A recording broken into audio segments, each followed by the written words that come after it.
Aqui no Brasil é muito mais complicado que viver do esporte lá fora, né? Ou não? Porque lá fora eu vejo os caras, mano, os atletas cheio de grana, todo parece patrocinado de verdade. Não sei se a cena aqui no Brasil Cara, ainda. você sabe que eu me surpreendi uma coisa quando eu comecei a participar um pouco mais do lado americano, assim, em relação ao bodybuilding. Eu via que alguns salários meus eram maiores do que o deles em relação a números. Mas aí eu entendia que a moeda deles comprava muito mais coisas do que a nossa. É verdade, né? Porque o que acontece? Eles têm menos impostos, menos taxas e assim, eles conseguem ter coisas melhores relacionadas ao material. Quando você fala em relação à riqueza, que no meu caso, riqueza, amor, sentimento é o que eu mais priorizo hoje em dia na minha vida. Uhum. Agora, a relação material, eles conseguem ter um carro melhor, eles conseguem ter uma casa, eles conseguem ter uma estrutura dentro do país que fornece isso para que eles mantenham uma vida, entre aspas, melhor ali, né?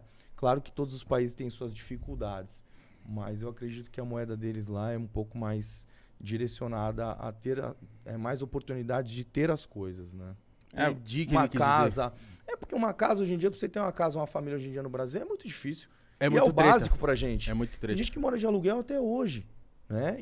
Tipo assim, acaba sendo normal dentro da nossa realidade. Verdade. Você vai morrer e não vai ter nada, cara. Mano, é isso que o Verdade. Felipe falou, que eu tava vendo assim, tipo assim, tem casa em Orlando, por exemplo, que é um ponto onde tem bastante brasileiro, tem casa de 300 mil dólares. E aqui, você não acha uma Não, casa hoje a daquele mesmo naipe de 300 mil reais, tá Hoje a ligado? gente falando, né, de, vamos no futuro, né, sei lá, uma casa é uma família, e eu falando, mano, isso é muito surreal você ter uma casa em lugares assim aqui no Brasil, tá ligado? Uma casa aqui no Tatuapé, eu tava vendo umas casas antigas, velha, mano, 1 milhão. É, 1 milhãozinho hoje você acaba olhando e falando, pô, 1 milhão, mano. Então, tipo assim, às vezes o que é 1 milhão pode ser surreal pra uma pessoa 1 milhão vira R$ 1 tá ligado?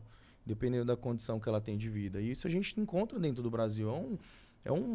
Uma diferença em relação à grana entre pessoas absurda, né? Então isso, ao mesmo tempo, acaba mexendo demais aí com a relação do país, né?